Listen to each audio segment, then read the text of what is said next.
أعوذ بالله من الشيطان الرجيم. بسم الله الرحمن الرحيم. وإذ قال موسى لقومه يا قوم إنكم ظلمتم أنفسكم باتخاذكم العجل فتوبوا إلى بارئكم. سورة بقرة اول سپارہ 450 نمبر آیات. د دې آیات مبارکه مونږه لفظي ترجمه دارنګي ربط و مناسبت مضمون سره او څه مفرداتو مبارکو تشریح شوی وا. خبره زمونږه تیر شوی درس کې په دې باندې ولاړه وا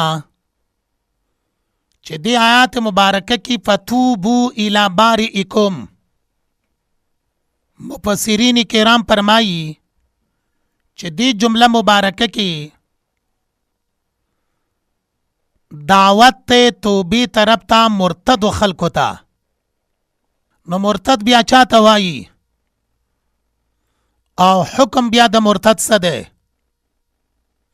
مرتد توبه قبلیږي او کنه؟ دا ټول هغه عنوانونه دي چې علماء کرامو په هغې باندې ډېر بحثونه کړي دي. هغه څوک چې اسلام یې منلی وي، شریعت یې غاړه کېښودلې وي، بیا علی الاعلان دارنګې ووایي چې دغه شریعت دغه ایمان العیاذ بالله انکار ته نه وکړي چې نه یې مني او د نه منلو اعلان وکړي، داسې شخص ته ویل کېږي مرتد. د ده حکم دا دی چې دې مرتد ته به دعوت له توبه ورکړلی شي چې راشه توبه وباسه. که چېرته د دغه مرتد په اسلام او شریعت محمدي باندې اعتراضونه یي، د هغې جوابونه به د علماء کرامو په ارشاداتو سره وکړلی شي. جوابونه یې وکړلی شوله، که ویې منله نو ډېره ښه، او که خبره یې ونه منله نو 3 ورځو پورې بیا دته مهلت دی. د هغې نه وروسته که نارینه و قتل دی او که چېرته زنانه وه نو همیش دپاره د هغې حبس او قید دی، هغه به جیل ته اچولی شي. دی آیات مبارکه کې دا خبره د مرتد مونږ وکړله. اوس مرتد ته دعوت ورکولی شي په توبې سره چې توبه وباسي په دې الفاظو باندې: فتوبو تاسو توبه وباسئ الی بارئکم خپل پیدا کوونکي ته، الله ته توبه وباسئ. دې ته ویل کېږي دعوت الی توبه. خو چا په باره کې؟ مرتد په باره کې. زمونږ په معاشره کې داسې یوه خبره مشهوره ده چې د مرتد توبه نه قبلیږي. دا یو غلطی مشهور دی. مرتد ته به دعوت ورکولی شي توبې ته، مرتد توبه قبلولی شي، توبه یې قبوله ده. فتوبو الی بارئکم. نو دا هغه کس و چې هغه صراحتاً انکار وکړلو د چا نه؟ د دین اسلام نه. څه نورې داسې خبرې دي چې هغې کې خو انکار نه وي، خو سړی د اسلام د دایرې نه په هغې باندې ووځي. مثال په طور سره د شریعت اسلامیه سپکاوی وکړلو او د هغې دپاره بیا ډېر شی مثالونه دي. مونږ به یو څو مثالونه بیان کو. یو نارینه یا یو زنانه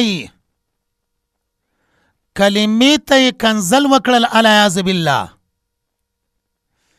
اسلام ته یې کنزل وکړل العیاذ بالله، مانځه ته یې کنزل وکړل العیاذ بالله، روژې ته او حج ته موږ به ووایو چې ډېر بدبختانه د بعضې پښتنو په علاقو کې یا په ګپ شپ کې یا د غصې په حالاتو کې دا رنګې الفاظ ویلی شي. په دې الفاظو سره نارینه او زنانه د اسلام د دایرې نه ووتله. دوی چې څومره نیک اعمال کړي دي هغه ټول اعمال تباه و برباد شوله، هغه اعمالو باندې حبط راغللو. نو یو نقصان دا دی چې د اسلام نه ووتله.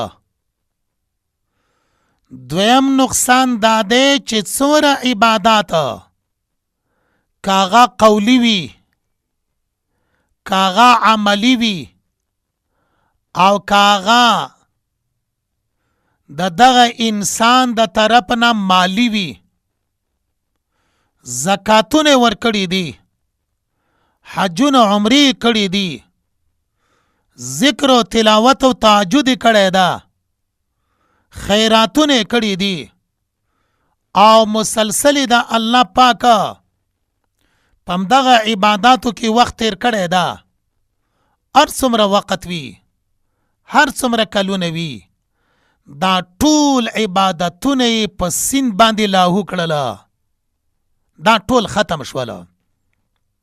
دریم دا دی چې دغه نارینه زنانه که چېرته ازدواجي تعلقات وي، خاوند وي، بیبي وي، بیبي وي، خاوند ولري، دغه نکام د دوی په مابین کې ختم شوله، دا د اسلام نه ووتله. دوی اوس کله چې په اسلام کې داخليږي نو توبه به وباسي، یو تجدید ایمان به وکړي، دوه نکاح به دوباره وتړي، درې خو د ټولو نه لوی خساره د دغه نارینه زنانه دا ده چې څومره هغه نیک اعمال کړي دي، چې څومره هغه نیک اعمال کړي دي، کاغه قولی وي، کاغه عملی او بدنی وي او کاغه مالی وي، دا ټول داسې ختم شوله چې دوباره د په اسلام کې په تجدید سره داخليږي، تجدید ایمان کوي، هغه تباه شده اعمال د واپس نشي راتلی او نه به راشي. د سره سره امام ابو حنیفه رحم الله فرمایي دغه نارینه زنانه چې کوم حج کړی ده هغه حج لاړو له ختم شولو، اوس دوره پیسې ورسره چې حج ته تلل او راتلل پې کولی شي، دوباره یو ځلی بیا ور باندې حج فرض دی. هغه مخکینی حج لاړو له ختم شولو. دا په کوم الفاظو باندې؟ دا په دې الفاظو باندې العیاذ بالله چې کلمې ته، ایمان ته، مانځه ته، اسلام ته، دغه مقدساتو ته بد رد ویل، کنزلی وکړله، نارینه یې که زنانه یې، غصې په حالاتو کې که بغیر د غصې نه یې، په همدغه حالاتو کې د اسلام د دایرې نه ووتله. تجدید د ایمان، تجدید د نکاح دا به دواړه کوي او هغه تیر شوي نور اعمال چې څومره کړي دي د نیک اعمال هغه لاړل د لاس نه ووتل، هغه بیا د دوی لاس ته نشي راتلی. دا خبره مونږه د مرتد په باره کې وکړله چې مرتد ته به دعوت ورکولی شي. چا طرف ته؟ ایمان طرف ته. سواله داسې مرتد خلک چې کله تجدید د ایمان کوي دوباره په اسلام کې داخليږي د دوی توبه قبول ده او کا توبه نه ده قبوله. د دې جواب دا ده چې همدغه 450 نمبر آیات کې ورسته راځي فتاب علیکم پس توبه قبول کړل ستاسو انه یقینا دغه الله پاک هوا صرف دغه الله پاک التواب ډیر توبه قبلون کې ده الرحیم بحد مهربان ده. آیات مبارکه کې فتوبو الی بارئکم د لفظ د توبې وضاحت مخکې شوی ده. دلته یو بل لفظ مبارکه بارئکم لفظ ذکر شوی ده. قرآن پاک کې لفظ دا بارئ څو کرتی ذکر ده او لفظ دا بارئ خپل معنا څه ده؟ جواب د دغه سوال نه او د دغه اعتراض نه دا ده چې قرآن مجید کې لفظ د بارئ 3 کرتی ذکر شوی ده او معنا د بارئ پښتو ژبه کې دارنګي ده پیدا کوونکی په جدا جدا شکلونو او په جدا جدا صفتونو سره داسې ذاته البارئ ویلی شي. نو آیات مبارکه کې دي فتوبو تاسو توبو باسه الی بارئکم پیدا کون کی خپلتا فقتلوا انفسکم وجنه خپل ځانونه. آیات مبارکه کې فقتلوا انفسکم الفاظ مبارکه دي راځي چې لفظ د فقتلوا انفسکم د دې لفظ وضاحت یاد کو. نو حاصل دا ده چې فتوبو الی بارئکم توبو باسه خپل پیدا کون کی تا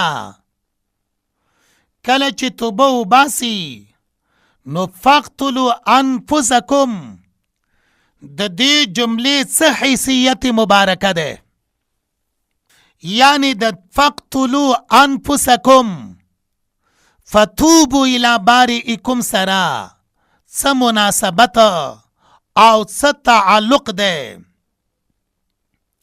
د دې دپاره مختلف جوابونه مفسرین کرامو کړي دي.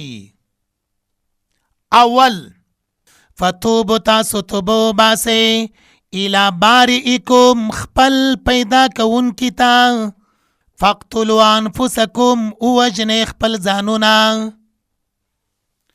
مفسرین فرمائی فتوبو الی بارئکم مفسرین فرمائی فتوبو الی بارئکم توبه په زړه او ژبه دواړو سره ده. فقتلوا انفسکم قتل دا متمم د توبې و حاصل دا ده چا چې د خصي بندگی کړي و هغوی ته او فرمایله فتوبو الی بارئکم لفظ د توبې توبه دا معنا چې په زړه ژبې دواړو سره توبه وباسئ.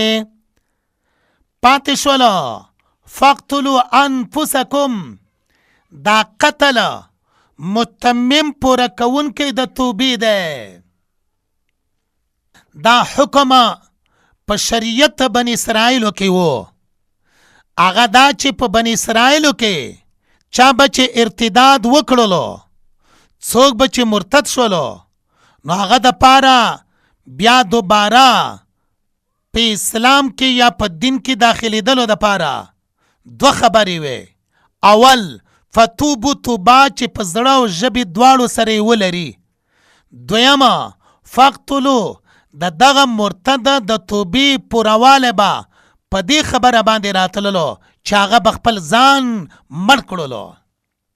دا یو توجیه ده کومه چې مفسرینو کړې ده. دویمه توجیه فقتلوا انفسکما، مفسرین فرمایي فتوبو الی بارئکم، تاسو توبه وباسئ خپل پیدا کوونکي ته. حاصل دا دی چې توبې دپاره عزم وکئ، توبې دپاره قصد وکئ. ښه توبه به ستاسو څه فقتلوا انفسکم، مړه کئ خپل ځانونه. او دا د دوی په دین کې وه چې چا به ګناه کړې وه توبه به یې ایستله، نو توبه به الګ قبلېدله چې کله به دغه شخصه ځان خپل قتل کړلو. که ځان به قتل کړی نه و نو د ده توبه نشوله قبلېدلی. دی آیات مبارکه کې فتوبو الی بارئکم یعنی توبې د پاره عزم قصد وکئ، او فقتلوا انفسکم توبه د دوی دا وه چې ځانونه قتل کی. دا دویمه توجیه شوله. سوال دا راځي چې فقتلوا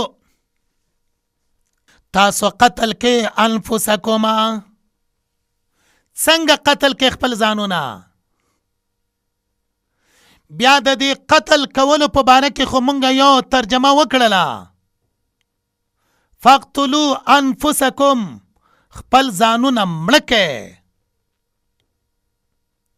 نو دا ځانونه دوی په خپله مړه کي که بل څوک یې مړه کي؟ دې باره کې بیا د مفسرینو مختلف قولونه دي. اول قول فقتلوا ځانونه وسپارئ قتل ته، هغه دا دی کتب علیکم القصاص، لکه زمونږ په شریعت کې دی چې قاتل دی خپل ځان قصاص دپاره پیش کی. دارنګې د دوی په شریعت کې وو فقتلوا ځانونه قتل ته وسپارئ. دویمه توجیه فقتلوا کې خطاب دی غیر مجرمینو ته. حاصل دا دی دا غیر مجرمین خلک چا چې جرم نه دی کړی، چا چې د خصي بندگی نه دی کړی، دا دی راجګ شي. انفسکم مراد دی نه هم جنس دی او د خصي بندگی کوونکي دي، دا دی قتل کی.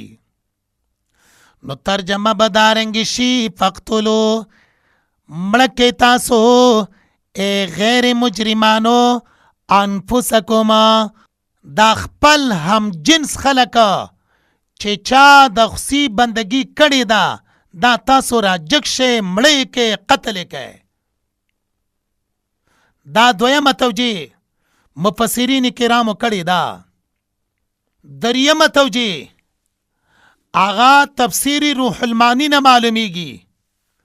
تفسیری روح المانی کی دی فقتلوا بعضکم بعضنا، نو بیا بدلته کی معنا دارنګ شي چې ذکر د فقتلوا د قتل ده، مراد دینا تقاتل وجلل دی.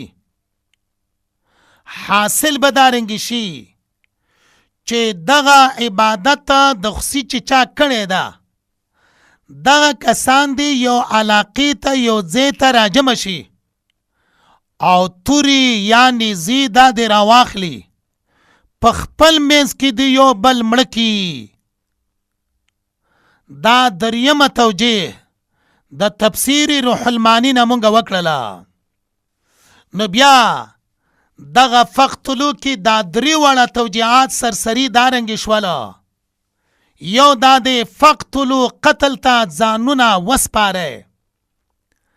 دویم دا دی فقتلو دا غیر مجرم خلک چې چا د خصي بندگی نه دی کړی دا دی راجګ شي انفسکم چا چې د خصي بندگی کړی دا د خپل خلک مو مړه کړي. دریم فقتلو په معنا دا تقاتل سره دی. حاصل دا دی د خصي بندگی کوونکي دی یو ځای کې یو بل قتل کړي یو بل دی مړه کړي. دا معناګانې د مفسرین کرامو په چا سره توضیحات سره تشریحات او تفسیر سره شوي دي. خدای خبر یاد ساتل پکار دی چې دا د موسی علیه السلام د قوم په باره کې دا خبره وه. زمونږ په شریعت کې دارنګې نشته چې چا جرم کړی وي ګناه کړی وي په چا کې حقوق الله کې هغه د قتل کړلی شي په همدغه طریقې کومه طریقه چې د بني اسرائیلو وه. زمونږ په شریعت کې قصاص شته خو د هغې سره معافي هم ده. زمونږ په شریعت کې د مرتد دپاره توبه شته خو قتل د مرتد هغه په شرایطو باندې ده. شرایط دا دي چې د شکوکو د شبهاتو ازاله وشي. که ایمان راوړلو ډیره ښه که ایمان رانه وړلو 3 ورځو مهلت نه وروسته دغه سړی به بیا قتل کولی شي. نو زمونږ شریعت او د هغوی په شریعت کې لوی فرق دی. خو سوال دا راځي چې زمونږ په شریعت کې قتل د مرتد ولې دی؟ آیا د مسلمانانو ډله په دغه سړي باندې مونږ ډیره وو؟ جواب د دې خبرې دپاره دا دی چې دا قتل د مرتد په دې وجه سره دی چې دغه مرتد خوله سوری ده. دا یو ځای بل ځای بیا نور خلک هم په شکوکو کې اچوي شبهاتو کې اچوي نور خلک هم د دین نه اړوي. نو دا یو فتنه ده. د فتنې ختمول په کار وو ځکه د قتل دی شرعا. دا معنا نه دی چې مونږ د مسلمانانو مردم شماری په د باندې ډیره وو اسلام ته راغواړو. ذالکم خیر لکم ذالکم خیر لکم دا اتمام د توبې د پاره قتل ته ترغیب ورکوي. حاصل د آیات مبارکه به دارنګې شي ذالکم دغه قتل یا ذالکم دغه توبه خیر لکم ډیره غوره دی تاسو لره. هغه توبه د څه وه؟ توبه فقتلوا انفسکم یو تفسیر او یو توجیه کې وه. خیر لکم دا به ډیره غوره وي تاسو لره عند بارئکم په نیز د پیدا کوونکي ستاسو چې هغه الله جل جلاله دی. د الله په نیز باندې با دا ستاسو دپاره ډیره غوره وي. سوال دا راځي چې دې آیات مبارکه کې چې کله دوی ته ترغیب ورکړلی شولو ذالکم خیر لکم عند بارئکم نو وروسته جمله مبارکه کې خو دي فتاب پس الله پاکه توبه قبول کړله علیکم ستاسو توبه الله پاکه قبول کړله. نو دلته یو اشکال دی. اشکال او اعتراض دارنګې دی کله چې دغه خلک قتل کړلی شوله یا یو بل دوی قتل کړلو نو فتاب علیکم الفاظو کې څه پیدا ده؟ فتاب علیکم څه پیدا ده د پاره د هغه خلکو چې عبادت تخصی کړی و قتل کړلی شوله؟ جواب د دې خبرې د پاره دا دی چې دا تذکیر د انعام دی په اولادونو د بني اسرائیلو باندې. دا یو توجیه ده. دویمه توجیه په دې مقام کې دارنګې کړې ده چې دا لفظ د تابه دا په معنا د تخفیف اسانتیا سره ده. لکه سورې نساء کې به هم راشي نو معنا بدلته دارنګې شي فتاب علیکم پس الله پاک آسانتیا راوستله په تاسو باندې، یعنی سزا د قتل الله پاک آسانه کړله. هغه دا چې بعضې خلک قتل شول او بعضې چې کوم باقی خلک پاتې شوي وو د قتل نه، هغوی نه الله پاک حکم د قتل رفع کړلو، حکم د وژللو یې منسوخ کړلو، او دغی معنا طرف ته فتاب علیکم الفاظ مبارکو کی اشاره ده. انه هو التواب الرحیم، انه یقینا دغه الله پاک هو صرف دغه الله التواب دیر توبه قبلونکی دی، الرحیم بحد مهربان دی. لفظ د تواب مخکې هم د دې لفظ مبارکه وضاحت شوی و چې تواب صيغه د مبالغې ولې بیانېږي. یو جواب دا و تواب صيغه د مبالغې ځکه بیانېږي توبه ایستونکي خلک ډیر دي، دې وجې نه تواب صيغه د مبالغې الله پاک د پاره بیان کړلی شوله. الله هم ډیر توبه قبلونکی دی، ځکه توبه ایستونکي خلک هم ډیر زیات دي. دا یو. دویمه تواب دا معنا چې الله پاک زر زر په خلا کیږي. لکه یو شاعر فرمایی باز هر آنچه هستی باز این درگهی ما درگهی نومیدی نیست، صد بار اگر تو با شکستی باز بیا راشا، باز بیا راشا معنی دا ده گناه دی وکړله خپیمانه شوله، باز راشه توبې ته. انسان دی کمزوری دی، بیا هم ته همدغه ګناه وشوله یا بله ګناه ترېنه وشوله، نو باز بیا راشه.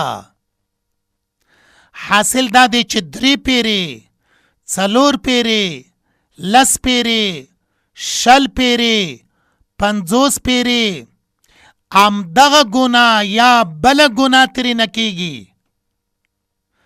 آیات مبارکه کې دی التواب الله پاک زر زر په خلا کېدونکی دی،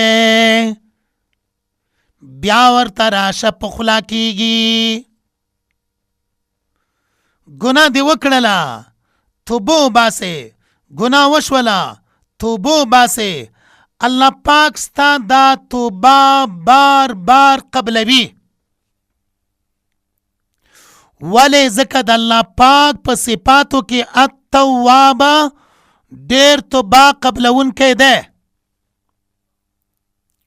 او بیا د الله پاک دربار این درگهی ما درگهی نومیدی نیست، صد بار اگر توبه شکستی باز دا دربار د الله پاک دا د ناامیدۍ نه دی، 100 بار اگر توبه شکستی باز نو ځکه التواب لفظ مبارک دی، الرحیم بے حد مهربان دی. وَإِذْ قُلْتُمْ يَا مُوسَى لَن نُؤْمِنَ لَكَ حَتَّى نَرَى اللَّهَ جَهْرًا فَأَخَذَتْكُمُ الصَّاعِقَةُ وَأَنْتُمْ تَنْظُرُونَ. سورت بقری 55 نمبر آیات ہے. لفظی ترجمہ دارنگی مضمون او تفسیر د مفرداتو دا زمونږ د درس حصہ ده، خو دې سره دا خبره یاد ساتل پکار دی چې په دې درس باندې به اله مونږ پوهیږو کله چې مونږ سره خپل مصحف قرآن مجید مخې ته یي، که قرآن پاک زمونږ مخې ته نه یي، نو بیا دا درس نه دی بلکې بیا دا یو وعظ دی. حالان کې ترتیب خو د درس دی، د وعظ نه دی. نو آیات مبارکه لفظی ترجمه دارنګي دا و اذ یاد کا وخت قلتم چې تاسو ویلې یا موسی اے موسی علیہ الصلوۃ والسلام لن نؤمنا هرگز مونږه باور نکوو لکه ستا په خبره باندې حتی نر الله تر دې پوری چې مونږه وګورو الله پاک جهرتن پډاګا فاخذتكم الصاعقه ونولې تاسو تندر وانتم تنظرون حال دا چې تاسو ورته کتل. دا د آیات مبارکه لفظی ترجمه شولا. بیا دغه آیات مبارکه مضمون دا دی چې اول نوع د بنی اسرائیل شروع شوی و. 15 انعامات الله پاک په بنی اسرائیل باندې بیان کړل. دلته کې د بنی اسرائیل په باره کې دا شپږم انعام دی چې الله پاک بیانوي. د دې شپږم انعام حاصل دا دی الله پاک تاسو مړ کړلې د سزا په مرګ باندې او بیا تاسو ته زندگی درکړله. نو دغه نعمت شپږم نمبر پم دغه آیاتونو مبارکو کې بیانولی شي. و اذ یاد کا وخت قلتم چې تاسو ویلې یا موسی اے موسی علیہ الصلوۃ والسلام. نو شپږم انعام بیان شروع شوی دی، د هغې بیان د دې ځای نه اوس کولی شي. و اذ قلتم یا موسی لن نؤمن لك. بعض مفسرین وایي چې نه، دلته کې مضمون زجر بیان عقوبت علی عمل قبیح.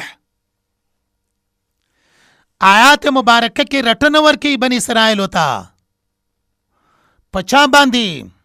په بیان د سزا په یو قبیح عمل باندې. هغه قبیح عمل دا دی چې د توبې نه وروسته دلته کې د دوی یو فلیط عمل بیانېږي. هغه دا چې موسی علیه السلام ته ویلي دي لن نؤمن لك حتی نر الله جهرتن. بیا په دې آیات مبارکه کې لفظ د اذ دی. بیا په دغه آیات مبارکه کې لفظ د اذ دی. مفسرین کرام فرمایي چې دا لفظ دلالت کوي په دې خبره باندې چې د خصي د بندګۍ نه علاوه مستقله دا یو بل واقعه ده، یو بل رضالت بنی اسرائیل دی. لکه سورة اعراف 155 نمبر آیات کې د دې تشریح را روانه ده. بیا د دې په ترتیب کې اقوال د مفسرین کرامو دارنګ دي. اول د خصي د بندګۍ نه وروسته دوی ته د موسی علیه السلام د طرف نه ترغیب د توبې ورکړلی شولو. کله چې موسی علیه السلام کوی تور نه راغللو، دوی د خصي بندګي کړې وه. موسی علیه السلام تو فرمایلی چې توبه وباسئ. کیفیت توبې د پاره چې توبه به څنګه وباسي، او یا کسان چې دا مقرر شوله موسی علیه السلام ته په کوه تور کې د توبې په باره کې وحی وشوله. کله چې هلته موسی علیه السلام ته کوه تور کې د توبې په باره کې وحی وشوله، نو دغه او یا کسانو انکار وکړل د ایمان بالغیب نه، او دوی دارنګې وویلې یا موسی اے موسی لن نؤمن لك ارگز مونږه باور نکوو ستا په خبره باندې. یا لن نؤمن لک ستا د وجې نه مونږ ایمان نه راوړو. دا دغه اویا کسانو دغه خبره وکړله کوم چې موسی علیه السلام د ځان سره کوی تور ته بوتللی وو. نو لن نؤمن لک دوی وویل چې مونږه باور نه کوو ستا په خبره باندې، یعنی ایمان نه راوړو. کله به تاسو ایمان راوړئ؟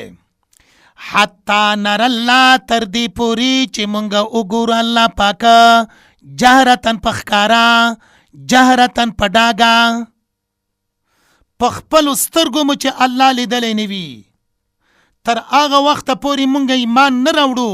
مونږ نور تا سره نه یو ځای کیږو او مونږ نور ستا سره نشو پاتې کېدلی. نو څه چل وشولو؟ فاخذتکم الصاعقة ونیولې تاسو تندر وانتم تنظرون، حال دای چې تاسو ورته کتله. دا یو توجیه او یو تفسیر مونږ وکړلو په آیات مبارکه کې چې یا موسی لن نؤمن لک دای کله څنګه ویلی وو او ولی ویلی وو. دا اوله توجیه. دویمه توجیه، موسی علیه السلام میقات اول کې موسی علیه السلام ته الله پاک تورات ورکړلو. اول ځل چې کله لاړو له کوی تور ته تورات ورکړلو. توبې د عبادت العجل نه وروسته دوی کله چې د خصي د بندګۍ نه توبه ویستله چې دا کار مونږه غلط کړی ده، د تورات اوامر نواهی دوی ته ګران ښکاره شول چې دا به څوک کوي. نو ټولو بني اسرائیلو دارنګې الفاظ وویلې لن نؤمن لک، لن نؤمن لک. دا الفاظ د دې ټولو وو. دا خو د یا موسی لن نؤمن لک الفاظو خبره شوه. دلته لفظ د یا موسی باندې لږ نظر اچوو. د خلکو حضرت موسی علیه السلام ته داسې ویلي یا موسی. د دې یا حرف ندا نه معلومه شوله چې دغه خلک ګستاخه بې ادبه خلک وو. زمونږ نبی ته صحابه کرامو به په القابو سره ندا کوله یا نبی الله، یا حبیب الله، یا رسول الله. او دا الفاظ بی ویلی فداک ابی و امی، زما مور او پلار دستانه قربان وی یا رسول الله. لکه حضرت ام عطیه رضی الله تعالی عنها هغې خولې مبارکه باندې به چې کله د رسول الله صلی الله علیه وسلم نوم راغللو فداه ابي و امي الفاظ به ویلو. نو یا محمد سره به आवाज ورته نه کولو. وګوره قرآن مجید کې دی لا تجعلوا دعاء الرسول كدعاء بعضكم بعضا. تاسو نبی کریم صلی الله علیه وسلم ته داسې आवाज مه ورکوئ لکه په خپل منځ کې یو بل ته आवाज ورکوئ. وګوره قرآن پاک کې الله پاک خپل نبی چې کله مخاطب کړی دا یا ایها الرسول، یا ایها النبی، یا ایها المزمل، یا ایها المدثر. په دې الفاظو سره الله پاک خپل نبی مخاطب کړی دا. دې ته ویل کېږي عظمت شان د رسول الله صلی الله علیه وسلم. بیا په صحابه کرامو کې چا رسول الله صلی الله علیه وسلم ته یا محمد سره आवाज نه دی کړی. که دغه الفاظو سره आवाज شوی وي نو یا خو به هغه څوک وي چې جدید الایمان والا نوی مسلمان شوی وي، یا به هغه څوک وي چې هغه آدابو د رسول الله صلی الله علیه وسلم نه خبر نه وي، یا به هغه څوک وي چې هغه آدابو د رسالت ته رسول الله نه خبر نه وي، یا خو به غیر مسلم وي، هغوی به داسې الفاظ ویلي وي. لکه یو حدیث ته د حضرت ثوبان رضی الله تعالی عنہ، هغه فرمایي كنت قائما عند رسول الله صلى الله عليه وسلم فجاءه حبر من أحبار اليهود فقال السلام عليك يا محمد، فدفعت دفعة كاد يسرع منه فقال لما تدفعني قلت ألا تقول يا رسول الله. حضرت ثوبان رضی الله تعالی عنہ فرمایي چې یو عالم چې د يهوديانو راغللو وی ویلې یا محمد، نو ما هغه دکه کړلو، تاسې په زور سره مې دکه کړلو، قریب و چې هغه غورځېدلی وی، ما ته ویلې چې ولې دې زه دکه کړلم؟ ما ورته ویلې الا تقوله یا رسول الله، ولې ته دارنګې نه وایې چې یا رسول الله. مقصد د دې خبرې نه دا دی چرته درس احادیثو کیږي په هغه ځای کې آواز پورته کول، علما کرام فرمایي چې دا ناروا دی. د نبی کریم صلی الله علیه وسلم په عظمت شان کې الله پاک فرمایي لا ترفعوا اصواتکم فوق صوت النبی. نو علما فرمایي چې نبی کریم صلی الله علیه وسلم د وړاندې آواز وچتول حیا و میتا دواړو حالاتو کې ناروا دی. حاصل دا دی چې دغه بنی اسرائیلو د حضرت موسی علیه السلام عظمت او قدردانی په زړونو کې نه وه، یا موسی سره به آواز ورته کولو، یا موسی سره به آواز کولو. لن نؤمن لک، د دې جملې مبارکې تفصیل دارنګې ده. ایمان په سله کې چې کله لام راشي دلته وګورئ، لن نؤمن د ایمان نه وروسته لکه لام راغلی ده، دا دلالت کوي په وثوق، دا دلالت کوي په تصدیق لغوي. ځکه مونږه پښتو کې ترجمه دارنګې کوو، لن نؤمن لک، هرګز مونږه باور نه کوو په تا باندې. دویم دا دی چې لکا لپس په معنا د لاجل قولکا، نو نپی د ایمان شرعی، لن نؤمن هرگز مونږ ایمان نه راوړو، لکا ستا د خبرې د وجې نه ایمان شرعی ته نه مراد دی. خو اوله توجیه غوره ده په نسبت سره د دویمې توجیه ته. لن نؤمن لک، هرگز مونږه باور نه کوو په تا باندې. دلته کې یو سوال واردېږي، کله چې دغه بنی اسرائیلو موسی علیه السلام ته وویل لن نؤمن لک، په دې الفاظو سره د دوی حکم څه دی؟ دوی په دغه الفاظو سره څنګه شوله؟ دوی چې دغه الفاظ استعمال کړل، دوی د ایمان نه وتلی دي که نه دي وتلی؟ د دې په باره کې د مفسرینو دوه قولونه دي. یو قول د مفسرینو دارنګې دی چې کله دغه بنی اسرائیلو موسی علیه السلام ته لن نؤمن لک الفاظ وویلې، نو دوی مرتد شوله او سزا یې مخکې بیان شوله د مرتد. بیا دا نورو پکې توبه ایستلې ده، دعا د موسی علیه السلام هارون علیه السلام په وجه باندې الله پاک دوی را ژوندي کړي دي. دویمه توجیه په دې ځای کې دا دی چې لن نؤمن لک، دا الفاظ بنی اسرائیلو د انکار په نیت سره نه ویلي، بلکې د خپل مطالبې د تاکید دپاره یې دا الفاظ ویلي وو چې مونږه ضرور بی ضرور د الله پاک دیدار غواړو، او هغه دې مونږ ته ووایي چې موسی علیه السلام زما نبی دی. او دا د دوی جهالت و. سوال دا راځي چې په دې دویمه توجیه کې کله چې دا کار او دا خبره لن نؤمن لک د دوی جهالت و او د دوی ارتداد مرتد کېدل کافر کېدل نه و، نو بیا الله پاک په دوی باندې مرګ ولې راوستلی ده؟ الله پاک دوی ولې مړه کړله؟ جواب دا دی چې مرګ الله پاک په دوی باندې په دې وجه باندې راوستلو چې دوی د حضرت موسی علیه السلام ګستاخي بیادبي وکړله.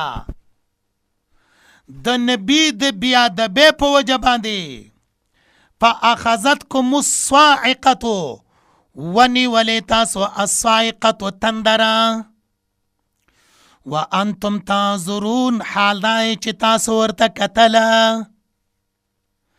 دی آیات مبارکه کې حتی نر الله جهرتن یوا د عقیدی مسله مونږ بیانوو. آیات مبارکه کې حتی نر الله جهرتن د یوی عقیدی مسله مونږ بیانوو. آغا مسله دارنگی دا معتزله یو ډله ده ځانونو ته د اسلام د مسلمانۍ نسبت کوي، گمراه فرقه ده، گمراه ډله ده. هغوی وایي چې د الله پاک دیدار دا غیر ممکن ده، امکان نه لري. که چرته د الله پاک دیدن ممکن وای نو دغه بنی اسرائیلو د الله د دیدن سوال کړی ده او الله پاک فاخذتکم الصاعقة په تندر باندې وهلی دي. نو د الله دیدن غیر ممکن ده.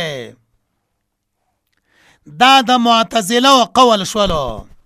اهل سنت والجماعت فرمایي چې د الله پاک دیدار یا د الله پاک دیدن یا په دنیا کې ده، دویم په آخرت کې ده. دنیا کې د الله پاک دیدن ممکن ده،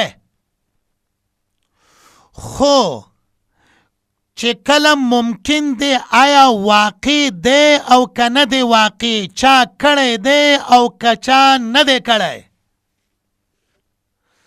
دنیا کې د الله پاک دیدن ممکن ده، خو واقع ده او که نه ده واقع، چا کړی ده او که چا نه ده کړی. اختلاف ته اهل سنت والجماعت کې ده. هغه دا چې اهل سنت والجماعت والا وایي چې په دنیا کې د الله پاک دیدن ممکن ده، خو یو ډله وایي چې واقع هم ده، شوی هم ده. لکه د رسول الله صلی الله علیه وسلم متعلقه چې په معراج کې د الله جل جلاله دیدن کړی ده. دویمه ډله لکه حضرت عایشه صدیقه رضی الله تعالی عنها، هغوی دا وایي چې الله پاک دیدن دا په دنیا کې نه دی شوی، ممکن ده خو واقع نه ده. پاتې شولو د الله پاک دیدن په آخرت کې اهل سنت والجماعت والا وایي دا واقع ده، حق ده. مسلمانان با د الله پاک دیدن کوي. وجوه یومئذ ناظرة الی ربها ناظرة. دا عقیدی مسله شوله. د چا سره؟ د معتزله سره. مونږه موقف خو واضح شولو.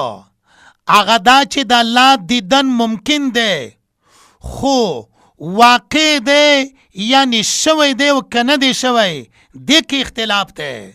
په دنیا کې فقط، آخرت کې قطعی یقینی دلائل سره د الله دیدار واقع ده. نو معتزله ویلی وو چې د الله دیدن، د الله دیدار دا ناممکنه ده. ناممکنوالی د پاره دلیل دا پیش کولو چې په دغه آیات مبارکه کې فاخذتکم الصاعقه بن اسرائیل د الله پاک د دیدن مطالبه کړې وه. الله په تندر باندې اوهال په تندر باندې مړه کړله. اهل سنت والجماعت والا جواب کوي چې بن اسرائیلو کله چې د الله پاک د دیدن د دیدار مطالبه د موسی علیه السلام نه کړې ده، په دې مطالبه د دیدار باندې الله په تندر نه دی وهلی، بلکې بن اسرائیل لن نؤمن لکا الفاظ سره مرتد شوي وو، ځکه الله په تندر ووهله. یا بن اسرائیلو د حضرت موسی علیه السلام چې د الله رسول وو د هغه کمال بیادبي وکړله، ځکه الله پاک په تندر باندې ووهله. سوال موسی علیه السلام د الله پاک د دیدار مطالبه کړې ده په سورت اعراف کې، ربی ارینی انظر الیکا، یا الله ما تخپل دیدار او دیدن راکې. نو حضرت موسی علیه السلام د الله د دیدار په مطالبه سره ملامت نه دی ګڼل شوی، ملامتیا ور باندې نه دی ویل شوی. او بن اسرائیلو چې کله د الله پاک د دیدار مطالبه کړې ده هغوی الله پاک په تندر ووهله. دا ولې؟ جواب د دې خبرې د پاره دا دی چې د حضرت موسی علیه السلام د الله پاک د دیدار مطالبه هغه د وجه د محبت نه وه. د موسی علیه السلام د الله سره محبت و، ځکه مطالبه کړې وه ربی ارینی انظر الیکا. پاتې شوله دغه بن اسرائیلو چې دوی د الله پاک د دیدار په مطالبه سره تندر وهلی دي. دا مطالبه د دوی په محبت باندې بنا نه وه. دغه خلک ګستاخه وو، دا بیادبه وو، دې وجې نه الله پاک په تندر سره ووهله. وانتم تنظرون، حال دا دی چې تاسو ورته کتله.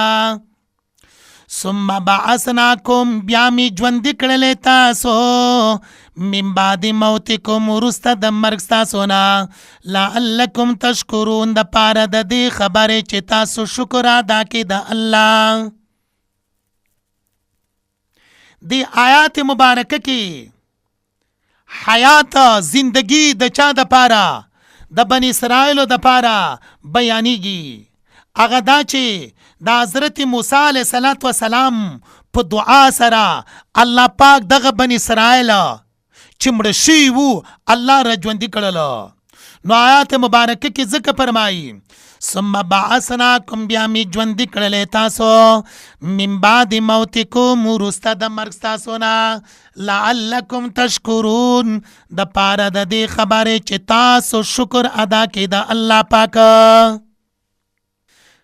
آیات مبارکه لفظي ترجمه دارنګې د آیات مبارکه مضمون مونږه بیان کړلو. تشریح د دې آیات مبارکه هغه دارنګې ده. خدا خبر یاد وساته چې مضمون د آیات مبارکه ذکر انعام بعث بعد الموت، د الله پاک د طرف نه انعام چې هغه دغه شپږم انعام و، مخکې مو ویلی و، هغه بعث بعد الموت، زندگی وروسته د مرګ نه. تشریح د مفرداتو کې لفظ دا بعث ته، ثم بعثناکم، بیا می تاسو ژوندي کړلې. اصل کې بعث خپل معنا دی پورته کول، بعث خپل معنا دی لګل. دلته کې مراد دوباره دوی ته ارواح واپس کول او ژوندي را پورته کول، دا معنا ده. ثم بعثناکم، بیا می ژوندي کړلې تاسو، من بعد موتکم، وروسته د مرګ ستاسو نه، موت نه مراد موت حقیقی مرګ ترې نه مراد ده. بعضی تفسیرونو والا لیکلی دي چې دلته کې مراد دین بیوشي ده. څوک چې د موت ترجمه پم دغه آیات کې په بیوشي سره کوي آغا د عربیت نه جاهل دي، د تفسیر نه خبره دي. ځکه حقیقي معنا خو دلته کې متعذر نه ده، هغه موجوده ده. بل دا دی چې سورت اعراف کې همدغه واقعه چې مونږ وګورو هلته کې لفظ د اهلاک د هلاکت دی. نو معلومه شوله چې دلته کې د بعث نه مراد هغه دوباره زندگی ورکول دی. ثم بعثناکم، بیا می تاسو را ژوندي کړلی، من بعد موتکم، وروسته د مرګ ستاسو نه. دلته کې یو اعتراض دی. دغه بن اسرائیل کله چې الله پاک وژلی و مړ کړي وو، دوباره چې کله دوی را ژوندي کړله، آیا په احکام شرعیو باندې دوی مکلف وو که نه؟ ځکه دوی خو مرګ ولیدلو، مرګ یې وڅکلو. دې نه وروسته چې کله بیا دوی را ژوندي شوله، دوی مکلف په افعالو اعمالو شرعیو باندې وو او که نه وو؟ د دې وضاحت او د دې سوال جواب به آینده درس کې ان شاء الله تعالی د دې سوال جواب او د هغې سره تړل شوې خبرې راځي. واخر دعوانا ان الحمد لله رب العالمین.